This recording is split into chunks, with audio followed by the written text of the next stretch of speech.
Hello बच्चों, कैसे हैं आप लोग? सब बढ़िया होंगे, अच्छे से होंगे, स्वस्थ होंगे, उम्मीद करते हैं इस बात का। और आप लोग पढ़ाई भी कर रहे होंगे अच्छे से मन लगा के। चलिए, बीच में कुछ वीडियोस का गैप हो गया, कुछ प्रॉब्लम्स आ गई थी, बाकी फिर से काम हमारा आ गया वापस ऑन ट्रैक। काम स्टार्ट करते हैं। वेव ऑप्टिक्स का हमारा लास्ट टॉपिक है आज, नाम है पोलराइजेशन। इससे पहले वाले लेक्चर में हमने वेव ऑप्टिक्स पे न्यूमेरिकल्स किए थे, डिफ्रैक्शन और वाईडीएससी पे रिलेटेड। आज हम करेंगे पोलराइजेशन। सीबीएसई बोर्ड एग्जामिनेशन में यहां से 2 मार्क्स का क्वेश्चन आता है। इंपोर्टेंस लेवल 5 स्टार मार्क, मतलब फ्रीक्वेंटली पूछा जाता है। इंपोर्टेंस लेवल 5 स्टार मार्क का मतलब फ्रीक्वेंटली पूछा जाता है। तो चलिए काम स्टार्ट करते हैं। हमारा टॉपिक पोलराइजेशन का। नाम मेरा संजीव कुमार झा, चैनल है मीन मेंटलिस्ट, आपको पहले से पता है। तो सबसे पहला क्वेश्चन जो पोलराइजेशन में होता है वो क्वेश्चन ये है आपका कि पोलराइजेशन होता क्या है, कि पोलराइजेशन क्या होता है, ये क्या है पोलराइजर, इसके बारे में जानना। तो चलिए स्टार्ट करते हैं वहीं से कि what is polarisation, what is polarised light. तो देखिए क्या होता है कि एक बात, पहला क्वेश्चन हमारा क्या बोला हमने कि व्हाट इज पोलराइजेशन, है ना, व्हाट इज पोलराइजेशन, है ना, या फिर व्हाट इज पोलराइज्ड लाइट, ये बात हो गई। तो सबसे पहले एक बात क्या हुआ कि ये बात हमने समझ लिया था, मैक्सवेल ने समझा दिया कि लाइट हमारा इलेक्ट्रोमैग्नेटिक वेव्स है। थोड़ी सी छोटी सी कहानी, मैक्सवेल ने समझा दिया कि लाइट हमारा इलेक्ट्रोमैग्नेटिक वेव्स है। ठीक है, इलेक्ट्रोमैग्नेटिक वेव है। फिर इलेक्ट्रॉन का वेव नेचर के बारे में पता चला। इलेक्ट्रॉन का जब वेव नेचर के बारे में पता चला, P equal to lambda equal to h by P का जो रिलेशन हमारे पास आया, तो फिर हमने बाद में स्टडी से ये हमको मालूम पड़ गया कि लाइट जो इलेक्ट्रोमैग्नेटिक वेव्स है, बेसिकली लाइट जो जनरेट होता है, कैसे जनरेट होता है, वो due to the vibration of the electrons होता है। लाइट का मतलब क्या है, हम लाइट पढ़ते हैं, ऑप्टिक्स पढ़ते हैं, एक्चुअली लाइट का मतलब क्या है? लाइट का मतलब है कि वाइब्रेशन ऑफ इलेक्ट्रॉन। क्या है लाइट का मतलब? Vibration of electron. मान लीजिए कोई सोर्स है, मतलब लाइट जब इलेक्ट्रॉन वाइब्रेट करता है ना, तो उसी की वजह से लाइट जनरेट होता है। और वाइब्रेशन का मतलब क्या हो गया? Wave nature. वाइब्रेशन का मतलब क्या हो गया? वेव। जब इलेक्ट्रॉन वेव की तरह एक्ट करता है तो वो लाइट हो जाता है, वहीं से लाइट जनरेट होता है। तो मान लीजिए अगर मैं किसी सोर्स की बात कर लूं, तो यहां पे एक इलेक्ट्रॉन जो वाइब्रेट कर रहा होगा, नहीं, एक इलेक्ट्रॉन यहां पे वाइब्रेट नहीं कर रहा होगा। इस सोर्स से जो रेज निकलेंगी, इस सोर्स से जो लाइट रेज निकलेंगी, या फिर जो हम इसको क्या बोलते हैं, याद है ना, वेव फ्रंट। क्या बोलते हैं इसको हम लोग? Wave front. इस सोर्स से निकलने वाली, इसको हम लोग बोलते हैं रे, और ये क्या है हमारा? Wave front. क्या है हमारा? ये हम जानते हैं इस बात को, वेव फ्रंट। तो ये जो वेव फ्रंट होगा, ये जो लाइट या वेव फ्रंट निकल रहा है, ये अनपोलराइज्ड लाइट है। क्या है हमारा? ये अनपोलराइज्ड लाइट है। क्यों अनपोलराइज्ड लाइट है? इसलिए अनपोलराइज्ड लाइट है क्योंकि जो इलेक्ट्रॉन्स, यहां पे इलेक्ट्रॉन्स वाइब्रेट कर रहे होंगे, और इलेक्ट्रॉन्स का जो वाइब्रेशन होगा, वो वाइब्रेशन किसी सर्टेन प्लेन में होगा। ऐसी कोई नेसेसरी तो नहीं है भाई, यहां जो इलेक्ट्रॉन्स वाइब्रेट कर रहे हैं, वो मैंने तो नहीं बोला इसको वाइब्रेट करने के लिए, नेचुरल फेनोमेना है। मेरा कोई जोड़ भी नहीं है इस पे कि मैं तुमसे बोलूंगा, मैं बोलूंगा इलेक्ट्रॉन को कि तुम इसी प्लेन में वाइब्रेट करो। नहीं, यहां सोर्स के पास जो भी इलेक्ट्रॉन्स होते हैं, जिसकी वजह से लाइट जनरेट हो रहा है, तो वो इलेक्ट्रॉन का वाइब्रेशन नेचुरली है, उस पे हमारा कोई जोर नहीं चलता है। हर इलेक्ट्रॉन अपना अपना डिफरेंट प्लेन में वाइब्रेशन करता है। कहने का मतलब क्या हुआ कि मान लीजिए कुछ इलेक्ट्रॉन ऐसा वाइब्रेशन कर रहा है, ये वाइब्रेशन हो गया, समझ रहे? मीन पोजीशन मैक्सिमम, देखिए mean position maximum, mean position minimum, तो ये वाइब्रेशन कर रहा है कुछ इलेक्ट्रॉन्स ऐसा वाइब्रेशन कर रहा होगा, कुछ इलेक्ट्रॉन्स ऐसा वाइब्रेशन कर रहा होगा, कुछ इस तरीके से वाइब्रेट कर रहा होगा। तो अगर मैं इस चीज को डायग्राम से शो करूं, तो कुछ का वाइब्रेशन ऐसा होगा, ये वाला, कुछ का वाइब्रेशन ऐसा होगा, मान लेते हैं इस तरीके से, किसी का वाइब्रेशन इस तरीके से होगा, ऐसा हो सकता है, किसी का वाइब्रेशन ऐसा हो सकता है, ऐसा हो गया वाइब्रेशन, है कि नहीं है? किसी का इन द प्लेन हो सकता है वाइब्रेशन, ऐसा हो कि भाई एक ये तो इसी प्लेन में हुआ, कोई इस तरीके से वाइब्रेट कर रहा हो, ऐसे करके, समझ रहे हैं, ऐसे वाइब्रेशन कर रहा हो, तो इस प्लेन के इनसाइड में, प्लेन के परपेंडिकुलर ऐसा हो रहा होगा। तो उसको शो करने के लिए हमने एक दूसरा तरीका निकाला कि एक एरो ये होगा, ये एरो मतलब या तो ऐसा वाइब्रेशन, और इसी में मैंने एक डॉट लगा दिया, ये डॉट, इसका मतलब हो गया कि वाइब्रेशन इन द प्लेन है, ऐसा, ये वाइब्रेशन है। समझ रहे हैं कैसा वाइब्रेशन?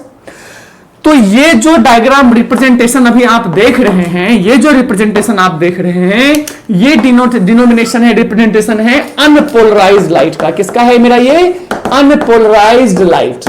समझे इस बात को? अनपोलराइज्ड को कैसे डिनोट करेंगे? और ये सोर्स से निकलने वाली लाइट अनपोलराइज्ड क्यों है? क्योंकि यहां पे इलेक्ट्रॉन्स का कैसा भी वाइब्रेशन होगा, यहां पे इलेक्ट्रॉन्स का कैसा भी वाइब्रेशन होगा, हमको नहीं पता है। तो फिर पोलराइजेशन क्या होगा, फिर हमारा काम है पोलराइजेशन क्या होगा, ये तो अनपोलराइज्ड लाइट है। तो हमारा काम जो पोलराइजेशन का होता है वो ये होता है कि मैंने यहां पे एक डिवाइस लगा दिया, एक डिवाइस लगा दिया, और इस डिवाइस का नाम है पोलराइजर। क्या नाम है इसका? पोलराइजर। ये समझ में आया लाइट कैसे जनरेट होता है? Due to the vibration of the electrons, and the vibration of the electrons can not be in a single plane, and that is that we can not apply any power over there. So what will happen? Electron will vibrate by their own, and so they will have their own plane, their own axis, their own main point. Everything is different, है ना? And that state is known as what? Unpolarized light. ये क्या है मेरा? ये unpolarized light है. अब हमने क्या किया, यहां पे इस लाइट के बीच में, सोर्स से लाइट निकला, लाइट के बीच में हमने एक डिवाइस लगा दिया, और इस डिवाइस का नाम बोल दिया पोलराइजर. क्या बोल दिया हमने इस डिवाइस का नाम? पोलराइजर. अब यहां इस डिवाइस का जो एक्सिस है ना, वो देखिए ये क्रिस्टल होता है, ये क्रिस्टल डिवाइस होता है, याद रखेंगे. नेचुरली अकरेंस होता है, क्रिस्टल डिवाइस होता है, और नेचुरली अकर होता है, नेचुरली अकरेंस होता है ना, नेचुरली अपने को ये मिलता है ना. तो ये हमने पोलराइजर लगा दिया, और मान लेते हैं इसका एक्सिस ऐसा है, सपोज कर लेते हैं कि ये इसका लाइन ऑफ एक्सिस है, ये इसका एक्सिस है, ठीक है. तो अब क्या होगा, अब एक चीज समझना है आपको कि ये लाइट्स यहां से आ रही हैं, ठीक है. ये ऐसा कहने का मतलब क्या हो गया भाई, इलेक्ट्रोमैग्नेटिक वेव होता है लाइट, ये तो पता चल गया ना. देखिए एक चीज और समझिए कि क्या बोला गया कि लाइट जो होता है वो इलेक्ट्रोमैग्नेटिक वेव है, और मैक्सवेल ने समझाया कि इलेक्ट्रोमैग्नेटिक वेव जो होता है वो ट्रांसवर्स इन नेचर होता है, वो ट्रांसवर्स इन नेचर होता है. क्यों? क्योंकि इलेक्ट्रिक फील्ड वेक्टर, और इधर की तरफ मान लेते हैं, ये मान लेते हैं मैग्नेटिक फील्ड वेक्टर, इसको मान लिया इलेक्ट्रिक फील्ड, इसको मान लीजिए मैग्नेटिक फील्ड वेक्टर. तो ये होता है हमारा प्रोपोगेशन ऑफ लाइट. तो परपेंडिकुलर, देखिए वाइब्रेशन और प्रोपोगेशन परपेंडिकुलर है, तो यही तो ट्रांसवर्स वेव कहलाता है. एक कौन सा होता है? एक होता है ट्रांसवर्स वेव, एक होता है लॉन्गिट्यूडनल वेव. ट्रांसवर्स वेव में क्या होता है कि मोशन ऐसा तो वाइब्रेशन ऐसा, और लॉन्गिट्यूडनल में कैसा होता है? मोशन भी ऐसा और वाइब्रेशन भी ऐसा. ये लॉन्गिट्यूडनल, ये ट्रांसवर्सल. तो लाइट में देखिए ऐसा वाइब्रेशन हो रहा है, electric field time varying electric field vector की वजह से मैग्नेटिक फील्ड बनता है. टाइम वेरिंग इलेक्ट्रिक फील्ड की वजह से मैग्नेटिक फील्ड बनता है, और इन दोनों के कंबाइन से लाइट बनता है, जो कि इन दोनों के परपेंडिकुलर चलता है. मतलब अगर ये एक्स एक्सिस है तो ये वाई एक्सिस है, तो ये जेड एक्सिस होगा. तो क्या समझा है कि लाइट एक इलेक्ट्रोमैग्नेटिक वेव है, और इलेक्ट्रोमैग्नेटिक वेव कैसा होता है? ट्रांसवर्स इन नेचर होता है. इसका मतलब लाइट भी कैसा हो गया? ट्रांसवर्स इन नेचर हो गया. समझे इस बात को? ठीक है. तो अब जब लाइट, हम आप आते हैं वापस से पोलराइजेशन पे. यहां से देखिए, तो पोलराइजेशन में क्या हुआ, यहां मैंने एक डिवाइस लगा दिया, इसका नाम हमने बोल दिया पोलराइजर. तो अब समझना है, देखिए मान लेते हैं ये एक इलेक्ट्रॉन ऐसा वाइब्रेट कर रहा था, ये एक इलेक्ट्रॉन ऐसा वाइब्रेट कर रहा था. मान लेते हैं ये दो इलेक्ट्रॉन, ये लाइट बन के आ रहा है, ये कैसा लाइट बनेगा हमारा? अनपोलराइज्ड लाइट बनेगा ये, क्योंकि वाइब्रेशन ऐसा रहा था इलेक्ट्रॉन का, तो उसकी वजह से जो लाइट जो वेव फ्रंट बनेगा वो ऐसा बनेगा हमारा. तो ये अनपोलराइज्ड लाइट हुआ, ठीक है. अब ये जो अनपोलराइज्ड लाइट है, मान लीजिए ये मेरा डिवाइस है, यहां मैंने ऐसे इसको लगा दिया है, ठीक है, और इसका एक्सिस ऐसा है.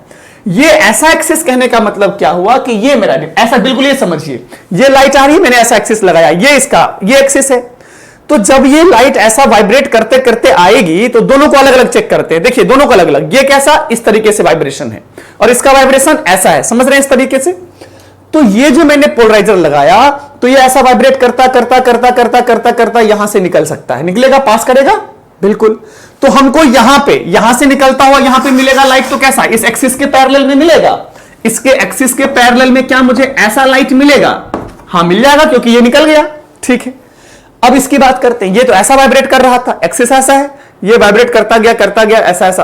अब यहां पे जो आएगा, तो यहां पे ये तो इसको जाने नहीं देगा ना विंडो, ये जो विंडो है ये तो इस वाले को अलाउ करेगा, इसको तो नहीं जाने देगा, इसको तो होल्ड कर देगा, रोक देगा, ब्रेक कर देगा इसके पाथ को. इसको इसने रोक दिया, तो मुझे आउटपुट मिला, तो ये जो मिलना था डॉट, वो डॉट नहीं मिला, सिर्फ ये मिला कि नहीं मिला. ऐसे ही मुझे सारा का सारा जो यहां पे लाइट मिलेगा, उस सब का कैसा होगा? वाइब्रेशन सेम प्लेन में होगा. यहां जो मुझे लाइट मिलेगा, उन सब का वाइब्रेशन कैसा होगा? सेम प्लेन में होगा कि नहीं होगा? क्योंकि अदर प्लेन के लाइट को इसने, ये जो डिवाइस था, या तो वापस भेज दिया, एब्जॉर्ब कर लिया, कुछ भी कर दिया, मतलब ब्लॉक कर दिया है. और मुझे जो यहां मिल रहा है वो एक ही प्लेन में, एक ही, यहां जो मुझे जो भी लाइट्स मिल रही हैं, उन सबका लाइट, किसका मतलब? लाइट मतलब इलेक्ट्रॉन का वाइब्रेशन. तो यहां जितने भी वाइब्रेशंस हैं सबका सब देखिए एक ही प्लेन में है कि नहीं है, सबका सब एक ही प्लेन में है कि नहीं है ना।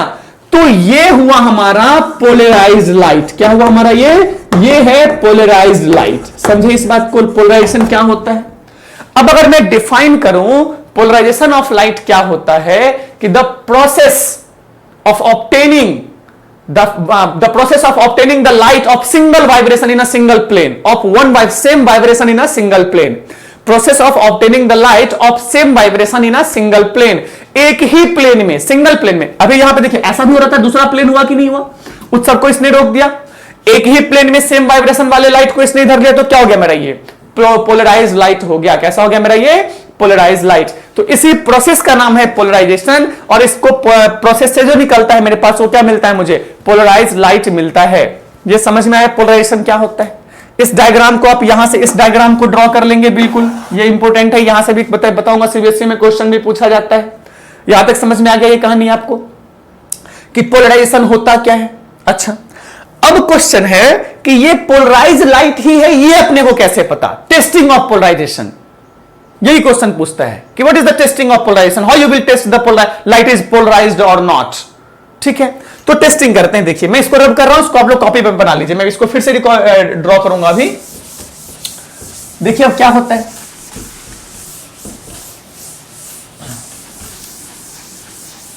मैं सेपरेटली डायग्राम बनाता हूं। देखिए यहां से सोर्स से लाइट निकला, ये वेव फ्रंट, ये वेव फ्रंट बताया अभी। और ये कैसा था, अनपोलराइज्ड लाइट। अनपोलराइज्ड लाइट को हम कैसा शो करते हैं, इस तरीके से शो करते हैं अनपोलराइज्ड लाइट को, अभी बताया, या फिर अभी बताया ऐसे भी शो कर सकते हैं। दोनों ही अनपोलराइज्ड लाइट का डिनोमिनेशन है। ठीक है, ये अनपोलराइज्ड लाइट किससे पास कर चुका है, पोलराइजर से पास कर गया। पोलराइजर का एक्सिस ऐसा था, और यहां हमको क्या मिल चुका है, ये लाइट मिल चुका है, ये हमको मिल चुका। अब क्वेश्चन है कि ये पोलराइज्ड लाइट ही है, मुझे आप ये समझाइए, प्रूफ करके बताइए। तो क्या हुआ, इसका नाम क्या था, पोलराइजर। क्या नाम था इसका, पोलराइजर। हमने एक ऐसा ही एक और डिवाइस लिया, सेम डिट्टो, इसी को उठाया, इसको यहां से उठाया और यहां पे हमने लगा दिया, हमने इसको यहां पे लगा दिया। लेकिन अब की बार जो हमने लगाया, हमने इसका एक्सिस चेंज कर दिया। इस बात को याद रखिएगा, क्योंकि बाद में लॉ ऑफ मालस में मैं इस बात को फिर से रिपीट करूंगा। हमने इसका एक्सिस चेंज कर दिया। एक्सिस मतलब पहले कैसा था, ऐसा था एक्सिस इसका, अब इसका एक्सिस इस तरीके से कर दिया। मतलब पहले मैंने विंडो ऐसा रखा था, अब ऐसा विंडो कर दिया। समझ रहे हैं इस बात को। तो ये एक्सिस का लाइन कुछ ऐसा हो जाएगा, ये ऐसा हो जाएगा एक्सिस का लाइन। ठीक है, अब हमने क्या देखा कि यहां पे नो लाइट। क्या मिला अपने को, नो लाइट। क्यों लाइट नहीं मिला, ये क्रिस्टल है, ये क्रिस्टल है, और इसका नाम हमने बोल दिया एनालाइजर। क्या नाम हमने बोल दिया, एनालाइजर। इसी को यहां यूज करेंगे तो पोलराइजर, और इसी को यहां यूज कर लिया तो एनालाइजर। समझ गए इस बात को। अब जब हमने यहां से ऐसा देखा तो यहां लाइट नहीं मिला। क्यों नहीं मिला, देखिए कि पहले ये लाइट्स आ रही थी, हमने ऐसा विंडो लगाया था, तो इस विंडो से क्या हुआ, सिर्फ ये लाइट पास हुआ था, ये तो पहले ही जा चुका है, इसका काम खत्म। ये लाइट बचा है, अब यहां से विंडो से निकल गया है ये लाइट। अब यहां मैंने ऐसा विंडो लगाया, तो ये जो ऐसा वाइब्रेशन करता हुआ आएगा, तो ये तो इसको अलाउ ही नहीं करेगा ये विंडो। अभी भी देखा नहीं कर रहा था ना, यहां पे भी देखिए जो ऐसा वाइब्रेट कर रहा था उसको रोक रहा था ये, तो इसको इसने रोक दिया। अगर रोक दिया इसका मतलब यहां पे लाइट नहीं है भाई, क्योंकि यहां तो कोई लाइट पहुंच ही नहीं रहा ना, इसको तो इस वेव को तो रोक दिया, तो यहां तो कोई लाइट नहीं पहुंच रहा है ना। अगर मैं यहां से रोक दूं तो यहां कोई पहुंचेगा ही नहीं, और अगर यहां कोई भी पार्टिकल नहीं पहुंच रहा है, कोई भी वाइब्रेशन नहीं पहुंच रहा है, तो मतलब यहां से लाइट नहीं पहुंचा है कि नहीं है। तो यहां से इस एक्सपेरिमेंट से मालूम क्या पड़ा, मालूम यह पड़ा कि अगर ये पोलराइज्ड लाइट नहीं होता तो कोई ना कोई इस एक्सिस में भी होता, तो यहां मिल जाता हमको कोई ना कोई लाइट। लेकिन सारे का वाइब्रेशन इस तरीके से ही है, इसलिए यहां से कोई, सबका वाइब्रेशन ऐसा ही है, इसलिए यहां से कोई पास नहीं कर पाया, तो मुझे यहां पे लाइट नहीं मिला। इसका मतलब ये पोलराइज्ड लाइट था। इसका मतलब क्या था, ये पोलराइज्ड लाइट था। अभी इसको अगर मैं घुमा के वापिस ऐसा कर दूं ना, तो वापिस से पूरा का पूरा लाइट मिल जाएगा।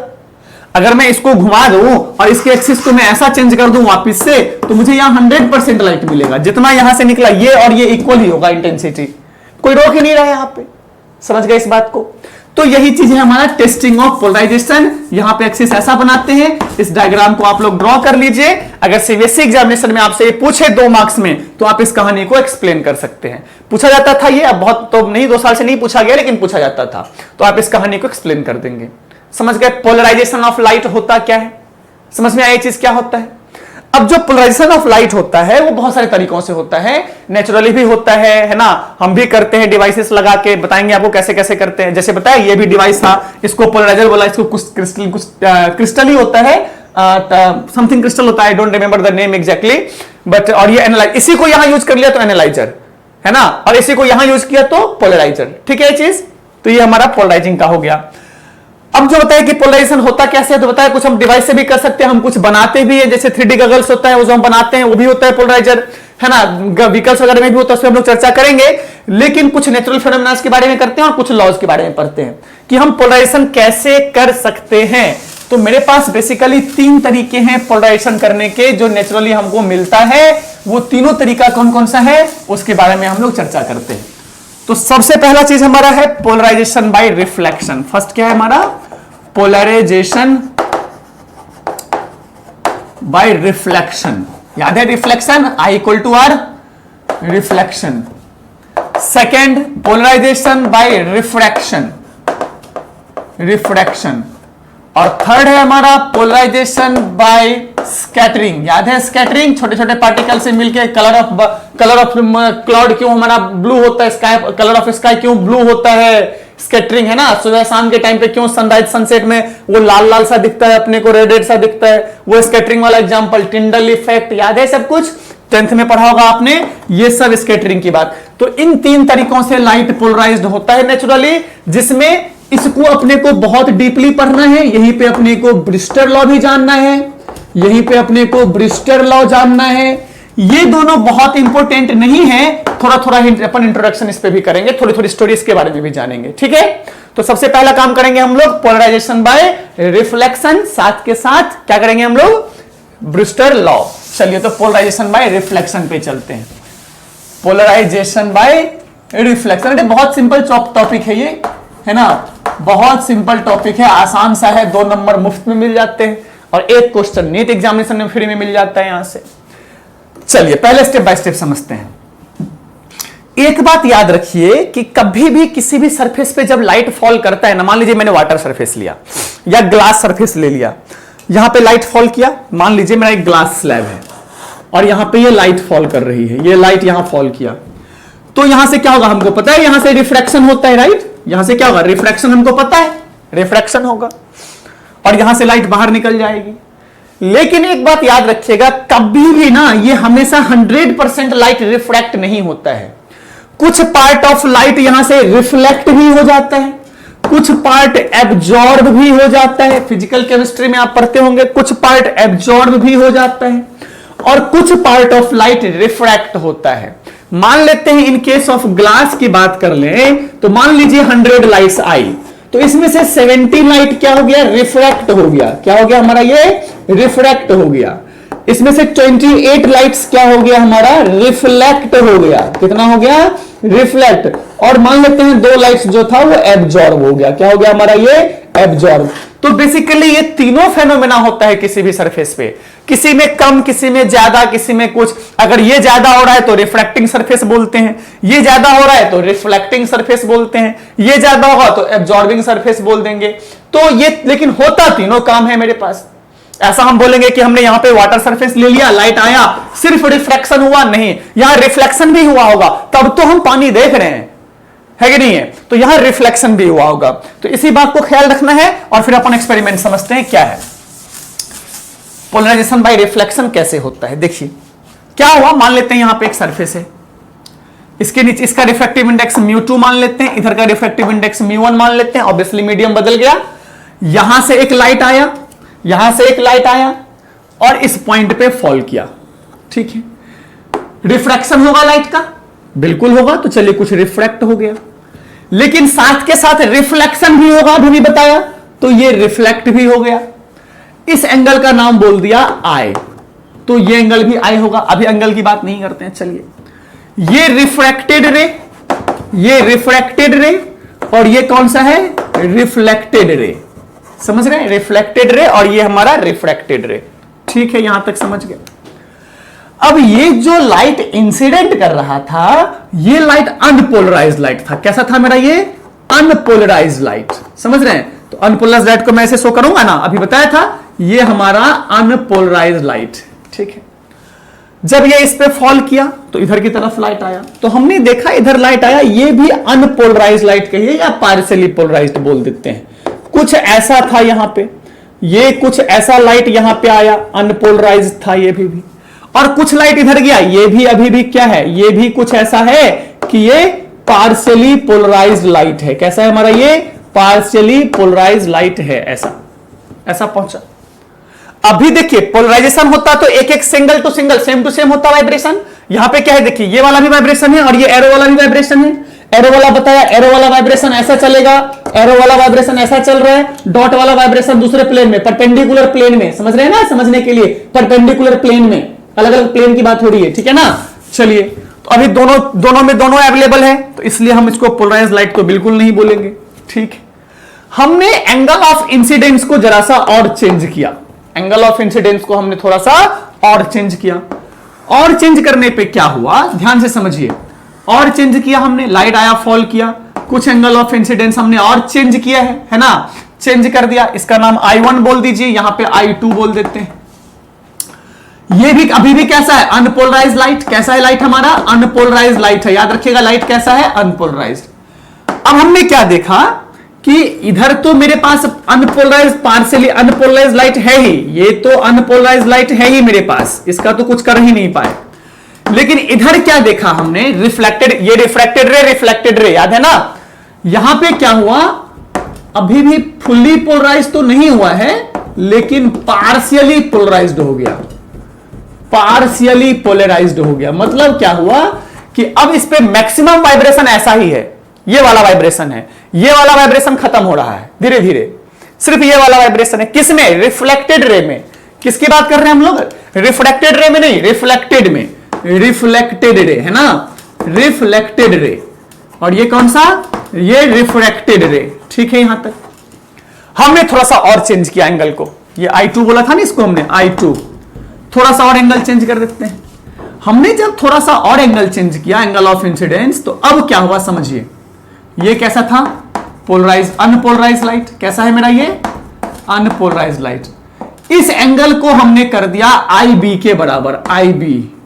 और IB का मतलब हुआ ब्रिस्टर एंगल। क्या नाम हुआ इसका, ब्रिस्टर एंगल, ठीक है। हमने IB के बराबर कर दिया इंसिडेंट एंगल को। अब हमने क्या ऑब्जर्व किया कि ये तो रिफ्रैक्टेड रे और ये रिफ्लेक्टेड रे, ये रिफ्लेक्टेड रे। अब हमने क्या देखा कि ये तो पार्शियली पोलराइज्ड है। कैसा है ये हमारा, ये पार्शियली पोलराइज्ड है। लेकिन ये जो लाइट है, ये रिफ्लेक्टेड रे जो है, ये पोलराइज्ड है। कैसा है हमारा, ये पोलराइज्ड है। ध्यान से, एक ऐसा एंगल हमको मिला इंसिडेंट एंगल का, एक ऐसा वैल्यू मिला, हम चेंज कर रहे हैं इंसिडेंट एंगल को, I1 I2 IB। Incident angle का एक ऐसा वैल्यू मिला जहां पर रिफ्लेक्टेड रे जो था, ये जो रिफ्लेक्टेड रे है वो फुल्ली पोलराइज्ड है, वो पोलराइज्ड लाइट है, ये पोलराइज्ड हो गया, ये पोलराइज्ड लाइट है। और रिफ्रैक्टेड रे जो है, जो रिफ्रैक्टेड रे है, ये पार्शियली पोलराइज्ड है। कैसा है हमारा ये, पार्शियली पोलराइज्ड। अनपोलराइज्ड भी हो सकता है या फिर अनपोलराइज्ड, कोई फर्क नहीं पड़ता है, क्योंकि हम तो पोलराइजेशन बाय रिफ्लेक्शन पढ़ रहे हैं और हमको रिफ्लेक्टेड रे पोलराइज्ड मिल गया। इसमें अब वाइब्रेशन एक ही प्लेन में है, इसमें जो वाइब्रेशन हो तो सिंगल प्लेन में है, तो ये हो गया रिफ्लेक्टेड रे हमारा पोलराइज्ड हो गया। और क्या देखा गया, अच्छा, जिस एंगल पे, इंसिडेंट एंगल के जिस वैल्यू पे ऐसा काम हुआ, उस वैल्यू का नाम क्या है, उस एंगल का नाम क्या है, Brewster angle. That value of incident angle, लिख लीजिए statement, that value of incident angle eight विच, लिख लेंगे, that value of incident angle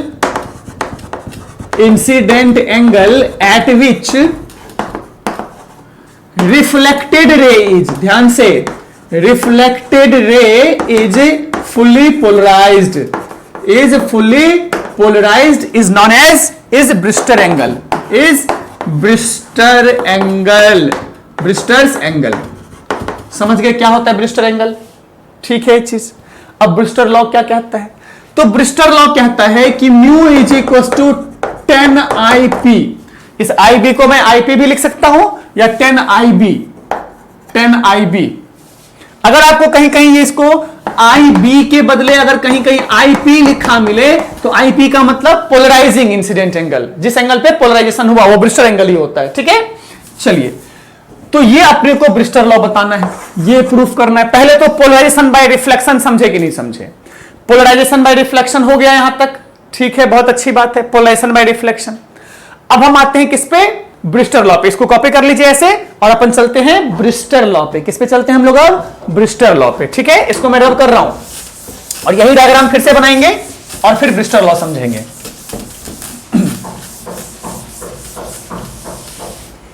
चलिए ब्रिस्टर लॉ के बारे में बात कर लेते हैं। यहां से क्वेश्चंस पूछे जाते हैं बोर्ड एग्जामिनेशन में। बोर्ड एग्जामिनेशन में यहां से न्यूमेरिकल भी पूछे जाते हैं और ये डेरिवेशन भी पूछा जाता है। तो दोनों में से कुछ भी पूछ सकता है। डेरिवेशन पूछेगा तो क्या लिखना है? 2 मार्क्स के लिए देख लीजिए। सबसे पहले तो डायग्राम, यहां पे रिफ्रैक्टिव इंडेक्स μ2, यहां पे रिफ्रैक्टिव इंडेक्स μ1। लाइट तो आना है, तो चलिए लाइट को भी ले आते हैं। ये लाइट आ गया, मान लेते हैं कि भाई ये एंगल कैसा है? ये ब्रिस्टर एंगल ही है। क्या है हमारा? ये ब्रिस्टर एंगल IB, इसको मान लेते हैं, है ना, कि ब्रिस्टर एंगल की ही हम बात कर रहे हैं, क्योंकि ब्रिस्टर लॉ बता रहे हैं ना यहां पे। और ब्रिस्टर लॉ कब आएगा? जब ब्रिस्टर एंगल बनेगा। ब्रिस्टर लॉ कब बनेगा? जब ब्रिस्टर एंगल होगा। और ब्रिस्टर एंगल पे क्या होता है? रिफ्लेक्टेड रे पोलराइज्ड होता है। रिफ्लेक्टेड रे पोलराइज्ड होता है, रिफ्लेक्टेड रे से कोई मतलब नहीं है अपने को। ठीक है, यहां से लाइट रिफ्रैक्ट हुआ, ये क्या है? रिफ्रैक्टेड रे। और यहां से लाइट एक रिफ्लेक्ट भी हो गया, ये रिफ्लेक्टेड रे। अब अपने को पता है ये पोलराइज्ड है, ये भी ये पोलराइज्ड लाइट है और ये अनपोलराइज्ड हो सकता है, पार्शियली पोलराइज्ड हो सकता है, कुछ भी हो सकता है, अपने को लेना देना नहीं है। अब एक चीज क्या देखा गया कि ब्रिस्टर एंगल के वैल्यू पे, ये याद रखिएगा, एट ब्रिस्टर एंगल, एट एक लॉ लिख दीजिए, रूल लिख दीजिए, लॉ ही बोल दीजिए, रूल बोल दीजिए, कुछ भी यहां पे आप बोल दीजिए। क्या देखा गया? ये प्रैक्टिकली ऑब्जर्व इंफॉर्मेशन है। At Brewster angle, Brewster's angle, the angle between reflected ray and refracted ray is 90 degree. मतलब क्या हुआ? मतलब जब ये एंगल ब्रिस्टर एंगल होगा ना, तब ये रिफ्लेक्टेड रे, ये रिफ्रैक्टेड रे, ये जो एंगल है इनके बीच का, ये एंगल 90 डिग्री होगा। समझ रहे किस किस के बीच का एंगल 90 डिग्री? रिफ्लेक्टेड रे और रिफ्रैक्टेड रे के बीच का एंगल 90 डिग्री होता है जब angle of incidence Brewster angle के बराबर होता है। और जब ब्रिस्टर एंगल के बराबर होगा तो रिफ्लेक्टेड रे कैसा है? पोलराइज्ड है। कैसा है मेरा? ये पोलराइज्ड है। यहां तक कहानी समझ में आ गया? ठीक है, चलिए अब आगे की बात करते हैं। यहां से अब डेरिवेशन करते हैं। क्या प्रूफ करना है अपने को? म्यू इक्वल टू 10 IB, यही प्रूफ करना है अपने को, म्यू इक्वल टू 10 थीटा। चलिए, अगर ये IB है, अब सबको सिर्फ डायग्राम देना है। इस पूरे डेरिवेशन का एक ही काम है, सिर्फ डायग्राम। इस पूरे डेरिवेशन में सिर्फ डायग्राम से काम है, ज्योमेट्री की बात करनी है और कुछ नहीं। तो फ्रॉम ज्योमेट्री, देखिएगा मैं डायग्राम में बात काम करूंगा अभी। फ्रॉम ज्योमेट्री या बाय ज्योमेट्री? By geometry. अगर ये इंसिडेंट एंगल है तो रिफ्लेक्टेड एंगल भी कितना होगा? IB। कोई कंफ्यूजन इस बात में? भाई reflect angle I equal to R होता है, लॉज ऑफ रिफ्लेक्शन। तो ये IB, तो ये भी IB। ठीक है, ये क्या था? ये क्या है? नॉर्मल। क्या है मेरा? ये नॉर्मल। तो अगर ये नॉर्मल है, इसका मतलब ये टोटल एंगल कितना? 90 डिग्री। अगर ये नॉर्मल है, ध्यान से, तो ये एंगल कितना? 90 डिग्री। ये एंगल IB, तो ये एंगल कितना हो जाएगा? 90 माइनस IB। नहीं आया समझ में? अगर ये एंगल IB है और ये एंगल 90 डिग्री है, तो इतना सा एंगल कितना होगा? 90 माइनस IB। कोई कंफ्यूजन इस बात में? ठीक, ये I है, ये एंगल कैसा है? R। ये एंगल कैसा है मेरा? रिफ्रैक्टिंग एंगल R मान लिया। ठीक, ये एंगल, चलिए ये यहां से ये नॉर्मल था, तो ये पूरा एंगल कितना? 90 डिग्री। तो ये एंगल कितना हो जाएगा? 90 माइनस R। ये कितना हो जाएगा? 90 माइनस R। बोलिए हाँ कि ना? ये कितना हो जाएगा? 90 माइनस R। तो 90 माइनस R, कोई दिक्कत इस बात में? 90 माइनस R होगा कि नहीं होगा?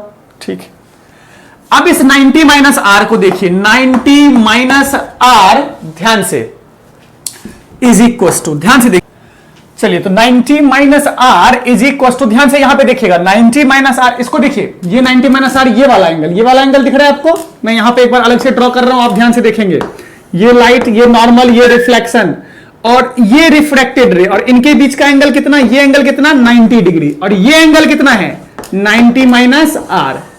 अब ध्यान से देखिए, और ये एंगल कितना है, ये वाला एंगल 90 माइनस आई बी।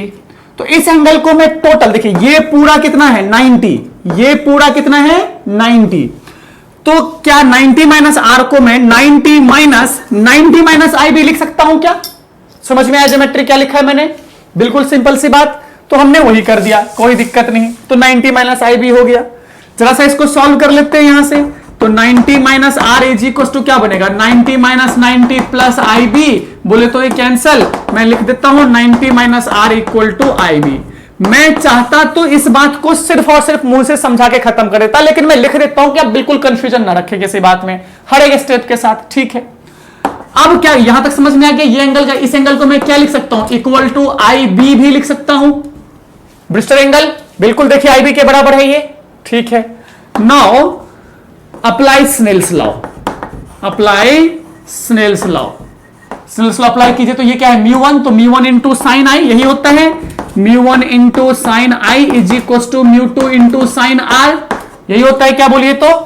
चलिए साइन आर के बदले ध्यान से देखिए, अच्छा μ2 इंटू साइन आर हो गया। अब इस आर को मैं 90 माइनस आर लिख सकता हूं, सॉरी इस आर को मैं 90 माइनस आई बी लिख सकता हूं क्या? आर के बदले ये पूरा एंगल 90 और ये आई बी, तो क्या 90 माइनस आई बी लिख सकता हूं आर के बदले? क्या इसी से मुझे ये पता चलता है कि R equal to 90 minus I B, देखिए तो क्या यही पता चल रहा है, देखिए तो 90 minus I B equal to R, ये एंगल आर इक्वल टू, ध्यान से देखिए एंगल आर इक्वल टू, ये एंगल कितना आई बी, ये पूरा एंगल 90 डिग्री, तो आर के बदले 90 माइनस आई बी लिख सकते हैं कि नहीं? लिख दिया। इसी वैल्यू को यहां रिप्लेस कर दीजिए, तो यहां से क्या बन जाएगा sine I by sine r, sine I by sine are equal to μ2 by μ1, और आर के बदले क्या पुट करना है 90 माइनस आई बी, तो यहां से क्या बन जाएगा हमारे पास, आगे चलते हैं तो क्या बनेगा साइन आई बाई साइन 90, यही आई क्या था आई बी था, sine 90 minus I B is equal to μ2 by μ1, solve किया तो क्या बनेगा sine 90 minus theta equal to cos theta, तो क्या बन जाएगा sine i B divide by cos i B is equal to μ2 by μ1, और ये क्या होता है sine theta by cos theta tan theta, तो यहां से क्या बन गया 10 i B is equal to μ2 1, यही तो होता है। और μ2 1 बोला इफ μ1 इक्वल टू 1 और एंड μ2 इक्वल टू μ, तो क्या हो जाएगा यहां से 10 i B is equal to, मैं यहां लिख देता हूं, चलिए यही लिख देते हैं 10 i B is equal to μ। इसी को बोलते हैं, दिख रहा है आपको यहां पे, इसी को हम बोलते हैं क्या ब्रिस्टर लॉ, इसी को क्या बोलते हैं हम लोग ब्रिस्टर लॉ, दिख रहा होगा आपको यहां तक, इसी को हम क्या बोलते हैं ब्रिस्टर लॉ, है ना। 10 i B is equal to μ, ये हमारा ब्रिस्टर लॉ। कैसे आया समझ में आया स्टेप? ये कुछ नहीं किया, ये डायग्राम फिर से, ये आई बी तो ये भी आई बी, इसलिए ये एंगल ये पूरा 90 तो ये 90 माइनस आई बी, यहां से यहां तक 90, ये आर तो ये 90 माइनस आर, 90 माइनस आर को हमने आई बी के बराबर प्रूफ कर दिया, तो क्या आर को मैं 90 माइनस आई बी लिख सकता हूं, बस हो गया काम खत्म। और इसी को बोलते हैं ब्रिस्टर लॉ। यहां से न्यूमेरिकल्स पूछे जाते हैं बोर्ड एग्जामिनेशन में भी और नीट एग्जामिनेशन में भी, जो कि नेक्स्ट क्लास में हम लोग डिस्कस करेंगे, है ना। यहां तक समझ में आ गया ये चीज, चलिए बहुत अच्छी बात है, इसको अब रब करते हैं। ये था क्या था हमारा सॉरी क्या बोलते हैं इसको पोलराइजेशन बाय रिफ्लेक्शन, क्या था हमारा ये पोलराइजेशन बाय रिफ्लेक्शन, इसको कॉपी कर लीजिए और हम चलते हैं। अब आपको मैं पोलराइजेशन बाय रिफ्रैक्शन और स्कैटरिंग समझा देता हूं। वो छोटी सी बात है, बहुत सिंपल बात है, उसमें कुछ ज्यादा वो नहीं करना होता है। कोई भी कंफ्यूजन हो तो आप सीधा कमेंट सेक्शन में लिख सकते हैं, हम उसको सॉल्व करेंगे। चलिए तो क्या है polarisation by refraction, polarisation by refraction, ये बहुत इंपॉर्टेंट पार्ट नहीं है, थ्योरेटिकल कंसेप्ट है, समझ लेना है, कहानी कुछ भी नहीं। मान लीजिए मैंने यहां पे एक ग्लास स्लैब लिया, ठीक है, रे लाइट ऐसे यहां फॉल किया, फॉल करने के बाद रिफ्रैक्शन होगा और रिफ्रैक्शन होने के बाद फिर से इमरजेंट होगा, यही होता है। तो क्या देखा गया, क्या हुआ, ये लाइट आया और ये कैसा है, अनपोलराइज्ड लाइट। कैसा है, अनपोलराइज्ड लाइट है मेरा ये, ठीक है। तो यहां से ना एक रे नहीं, यहां से दो रे निकलती है। कितनी रेज निकलती है यहां से, हमने देखा यहां से दो रेज निकलती है। कितनी रेज निकलती है, यहां से दो रेज निकलती है। और जब यहां पे देखिए रिफ्रैक्शन में होना क्या था, एक रे निकलना था, हमने क्या देखा, ऑब्जर्व किया कि यहां पे दो रे निकलती है। इसमें एक रे का नाम होता है OR और दूसरे का नाम होता है ER। जहां पे OR का मतलब होता है ऑर्डिनरी रे, ऑर्डिनरी रे, और ER का मतलब होता है एक्स्ट्रा ऑर्डिनरी रे, एक्स्ट्रा ऑर्डिनरी रे, ठीक है। अब इसमें क्या क्या ऑब्जर्वेशंस थे, देखिए ऑब्जर्वेशंस क्या क्या थे, मैं ऑब्जर्वेशंस लिख रहा हूं। ऑब्जर्वेशन, ये एम्पिरिकल थ्योरी है, ये समझना है इस कहानी को बस। ऑब्जर्वेशन क्या क्या था, ऑब्जर्वेशन O रे का और E रे का, दोनों का ऑब्जर्वेशन देखते हैं क्या है। ऑर्डिनरी रे जो था ये पोलराइज्ड था। कैसा था मेरा ये, पोलराइज्ड। ये कैसा था, पार्शियली पोलराइज्ड बोल दीजिए या अनपोलराइज्ड। पार्शियली को हम लोग अनपोलराइज्ड भी बोल देते हैं, कोई दिक्कत नहीं है। दूसरा जो इंपॉर्टेंट पार्ट था कि इस काम के लिए ये जो था ना, इसमें रिफ्रैक्टिव इंडेक्स कांस्टेंट था। Mu remains constant, mu remains constant for every value of, for any value of incident angle. Incident angle क्या मतलब है इसका, अच्छा पहले इसको भी लिख लेते हैं। Mu keeps changing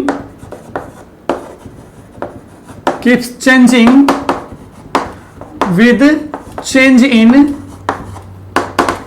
incident angle. मतलब क्या, यही समझना है इसमें। ये जो मान लीजिए मैंने ग्लास लिया है, तो ग्लास का म्यू भाई कांस्टेंट होगा, जो भी हमने लिया उसका रिफ्रैक्टिव इंडेक्स तो कांस्टेंट, हम अब तक यही पढ़ते आए ना।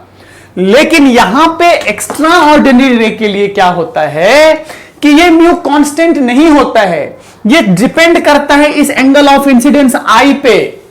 ये डिपेंड करता है एंगल ऑफ इंसिडेंस आई पे। जैसा जैसा एंगल ऑफ इंसिडेंस होगा उसके हिसाब से एक्स्ट्रा ऑर्डिनरी रे के लिए refractive index of the medium change करता है। The refractive index of the medium keeps changing with respect to the incident angle. समझे इस बात को, ऑर्डिनरी रे के लिए कांस्टेंट रहता है, लेकिन एक्स्ट्रा ऑर्डिनरी रे के लिए म्यू क्या होता है, चेंज होता है। अभी 30 डिग्री था तो मान लीजिए म्यू का वैल्यू कुछ XYZ x था, 35 डिग्री कर दिया तो म्यू का वैल्यू y हो गया, 38 डिग्री कर दिया म्यू का वैल्यू YZ हो गया। तो म्यू का वैल्यू चेंज होता है, मतलब इस मटेरियल का जो रिफ्रैक्टिव इंडेक्स है वो रिलेटिव हो जाता है किस केस में, एक्स्ट्रा ऑर्डिनरी रे केस में, और किसके साथ रिलेटिव होता है वो, इंसिडेंट एंगल के साथ। जबकि ऑर्डिनरी रे के लिए जो होता है वो कोई भी चेंजेस नहीं होता है। अच्छा इसमें देखिए म्यू इक्वल टू वही sine I by sine R होता है, sine I by sine R होता है, आर किसका, एक्स्ट्रा ऑर्डिनरी का। यहां भी होता है mu is equal to sine I by sine R होता है, आर किसके लिए होगा हमारा, ऑब्वियसली ऑर्डिनरी रे के लिए होगा। फॉलो तो दोनों के स्नेल्स लॉ को करता है। देखिए mu equal to sine I by sine R यहां भी होता है, यहां भी होता है, बट चूंकि ये वेरिएबल है, यहां पे म्यू क्या है, वेरिएबल है, जबकि यहां पे म्यू क्या है, कांस्टेंट है। मतलब क्या हुआ कि ये स्नेल्स लॉ को, ये अगर कांस्टेंट है, स्नेल्स लॉ क्या कहता है, sine I by sine are equal to constant होता है। स्नेल्स लॉ ये नहीं कहता है कि sine I by sine are equal to mu होता है, नहीं, sine I by sine R is equal to constant, that is what Snell's law. So I am writing here कि यहां पे मैं लिख देता हूं ऑर्डिनरी रे जो होता है follows Snell's law, follows Snell's law, और ये do not follows Snell's law, ये स्नेल्स लॉ को फॉलो नहीं करता है। और अगर स्नेल्स लॉ को फॉलो नहीं करेगा, अगर ये फॉलो करेगा तो speed of light remains constant in medium, speed remains constant, speed of light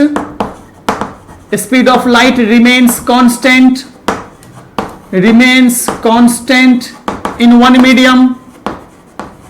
ये तो हम जानते हैं क्योंकि लाइट ऑफ स्पीड क्या, स्पीड ऑफ लाइट क्या होता है, मीडियम से चेंज करता है। यहां पे speed does not remain constant, speed does not remains constant, remains constant. क्यों? क्योंकि म्यू बदलता जाएगा तो स्पीड चेंज करता जाएगा, क्योंकि हम जानते हैं μ2/v1 इक्वल टू v2/v1 होता है, हम जानते हैं इस बात को।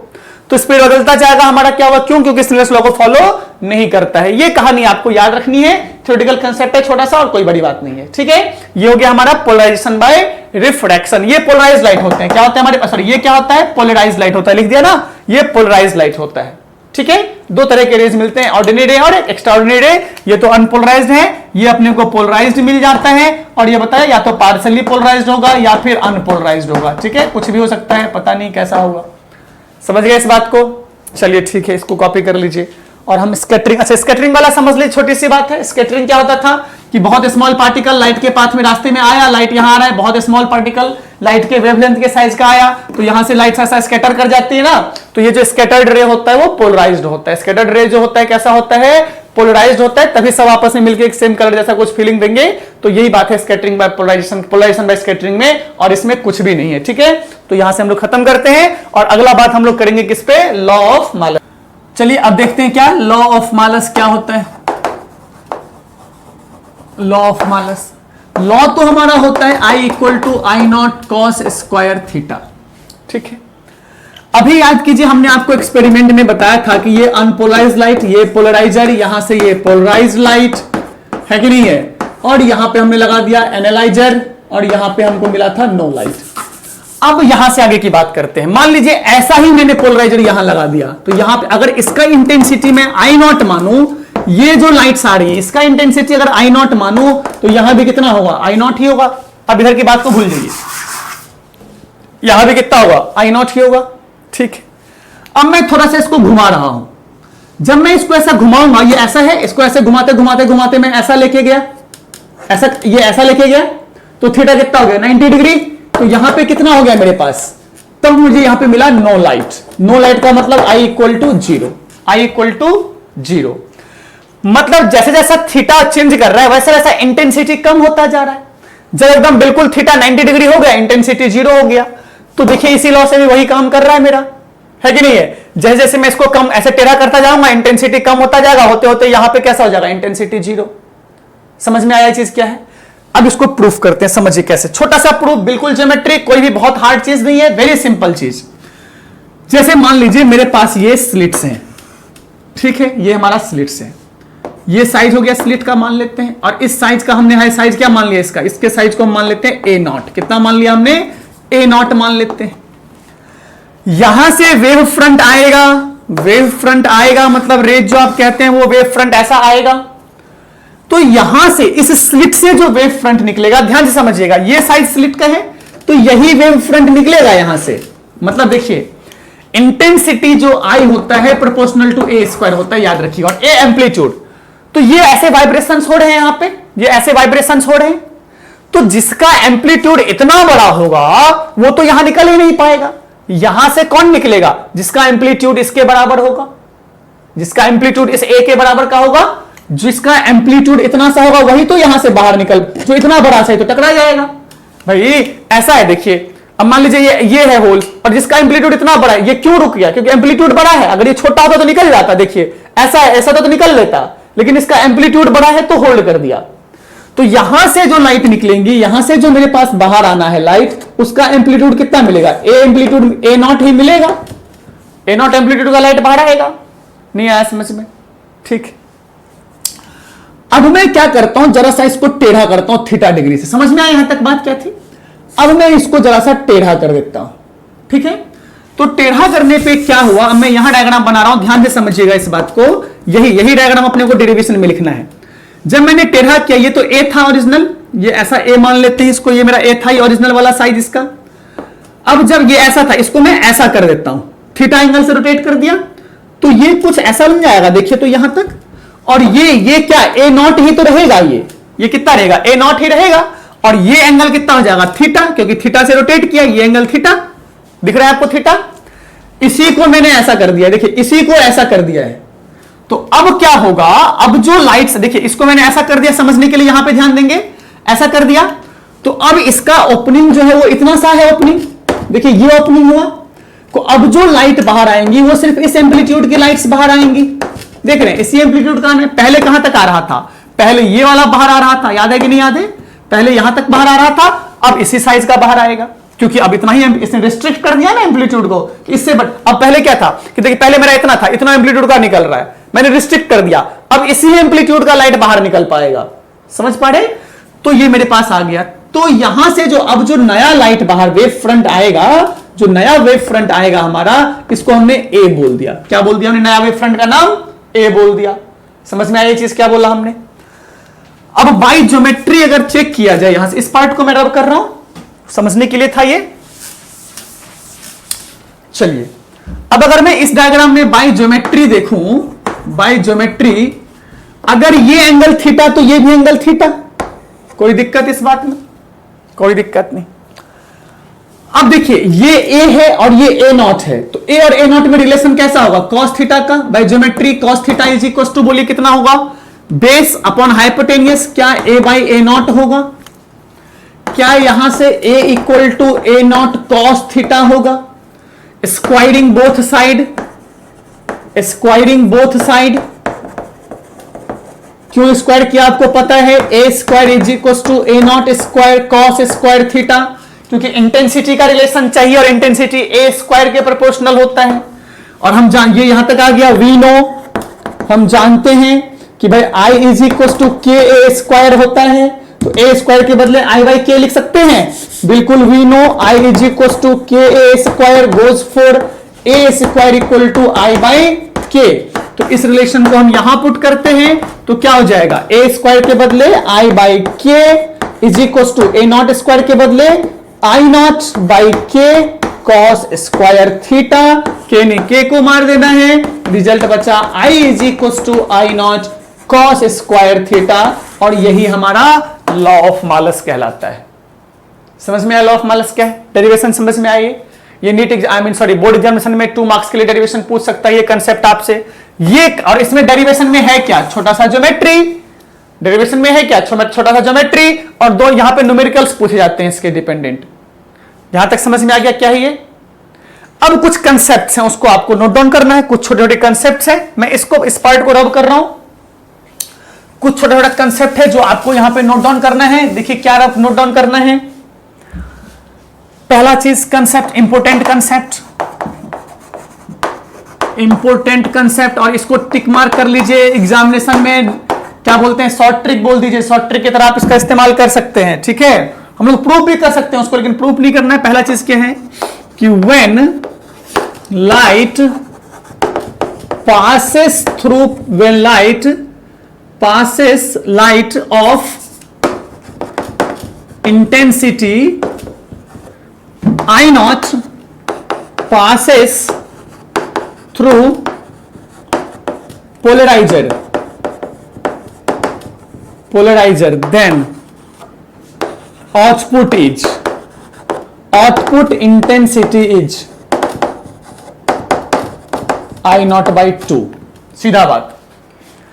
जब भी हमारा पोलराइजर से पास करेगा, कैसे याद कीजिए, क्या था यहां पे? Unpolarise light, polariser, polarise light. ध्यान दीजिए, इसी की कहानी समझा रहा हूं। फिर यहां पे कौन था? एनालाइजर, और यहां पे कौन सा? एनालाइजर में थोड़ा टेढ़ा करके रख लेता हूं थीटा एंगल पे, थीटा एंगल के साथ, और यहां पे ऑब्जर्विंग। ठीक है, तो क्या बोल रहा है कि अगर एक पोलराइजर से यहां से अगर इंटेंसिटी, इसका इंटेंसिटी अगर आई नॉट था, तो यहां से पास करके ये कितना होगा? आई नॉट बाई 2 होगा। ये भी लॉ ऑफ मालस से ही पता चलता है, आई नॉट बाई 2 होगा।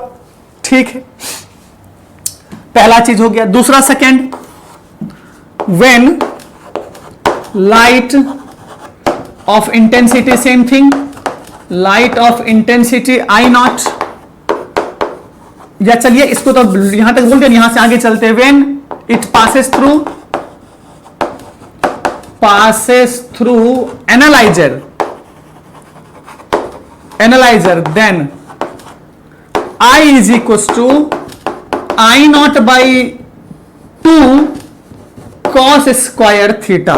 देखिए ये भी लॉ ऑफ मालस है। कई बार बच्चे क्वेश्चन में इसको यूज कर लेते हैं, लॉ ऑफ मालस में इसका इस्तेमाल नहीं करते और गलती हो जाता है। कंसेप्ट, कंडीशन देखिए क्वेश्चन में, अब क्या बोल रहा है कि यहां से I0/2 यहां से पास करेगा तो यहां पे कुछ लाइट मिलेगा कि नहीं मिलेगा, कि जो भी सिचुएशन होगा, अगर 90 डिग्री होगा थीटा तो कुछ नहीं मिलेगा, लेकिन अगर थीटा 90 डिग्री भी ऐसा कुछ एंगल पे है तो यहां जो हमको मिलेगा वो I0/2 cos स्क्वायर थीटा ये मिलेगा, I0 cos स्क्वायर थीटा नहीं मिलेगा हमको।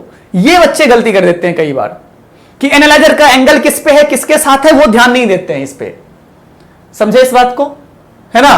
तो फिर हम इसके क्वेश्चंस करेंगे तो आपको और क्लैरिटी मिलेगा। तो ये I0 cos स्क्वायर 2, ये दो कंसेप्ट आपको याद रखना है। और I0 का पता है तो एम्पलीट्यूड का पता होगा, amplitude A is equal to क्या हो जाएगा, A0/√2 cos स्क्वायर थीटा, और यहां पे क्या हो जाएगा अगर यहां बात करें तो A0/√2, ठीक है, एम्पलीट्यूड के लिए हो जाएगा ये, अगर एम्पलीट्यूड यहां से बात करें तो, है ना।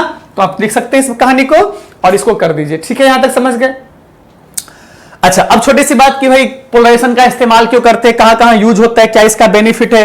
तो देखिए पोलराइजेशन का इस्तेमाल बहुत जगह होता है। आप वो क्या बोलते हैं गगल्स पहनते हैं ना, सनग्लासेस पहनते हैं, तो रेबेन का सनग्लास ऐसा लगाया आंख पे तो बिल्कुल से आंख ठंडा ठंडा हो गया, बिल्कुल सुकून मिल रहा है सनलाइट, खूब गर्मी में भी। तो कैसे, तो सनलाइट ने क्या इसका जो ग्लास है उसने क्या, क्यों इतना महंगा है, क्या किया इसमें, पोलराइजर्स लगा हुआ है, इसमें पोलराइजर्स लगा, क्या किया उसने, लाइट को पोलराइज कर दिया। तो अब आपके पास कम इंटेंसिटी, पोलराइजेशन होने के बाद इंटेंसिटी कम हो जाती है, आपको कम इंटेंसिटी का लाइट आपकी आंखों पे पहुंच रहा है, आपको सुकून मिलता है कि नहीं है। ऐसा ही क्या बोलते हैं कि व्हीकल्स का जो विंड स्क्रीन होता है उसमें पोलराइजर लगाते हैं ताकि सामने वाले गाड़ी का लाइट कम से कम इंटेंसिटी से अपने को पड़े और ड्राइविंग पे कम डिस्टर्बेंस क्रिएट हो। उसके बाद क्या बोलते हैं हेडलाइट्स वगैरह में भी यूज कर लेते हैं इसको। फिर 3D मूवी जो बनता है कंप्लीट पोलराइजेशन से ही बनता है, वो 3D मूवी तो कंप्लीट पोलराइजेशन से ही बनता है ना, ये तो हमेशा याद रखिए, 3D मूवी कंप्लीटली पोलराइजेशन से ही बनता है ना। चलिए कभी कहानी में सुनाएंगे आपको कैसे 3D मूवी का काम करता है, लेकिन वो कंप्लीट पोलराइजेशन से ही होता है वो, ठीक है। वो जो आपका आंख में पहने होते हैं ना वो पोलराइजर ही लगाया हुआ होता है आपके पास, जो चश्मा पहनते हैं 3D ग्लास। तो बहुत सारा इस्तेमाल है इसका, बहुत सारी डेली लाइफ में, और नेचुरली भी पोलराइजेशन होता ही होता है, हम लोग देखते हैं नेचुरल फेनोमेना, है ना। तो ये हमारा पोलराइजेशन का टॉपिक है। अगला टॉपिक इस पे हम लोग कुछ क्वेश्चंस कर लेंगे, किस पे, लॉ ऑफ मालस पे, इस फॉर्मूले पे डिपेंडेंट, ये फॉर्मूला डिपेंडेंट, और साथ में ब्रिस्टर लॉ के क्वेश्चंस हम लोग कल करेंगे। तब तक पढ़ते रहिए, मजे करते रहिए, मस्ती करते रहिए, स्वस्थ रहिए, सबका ख्याल रखिए, खुद का भी ख्याल रखिए और एग्जाम के लिए बिल्कुल प्रिपेयर हो जाइए। All the best, thank you very much.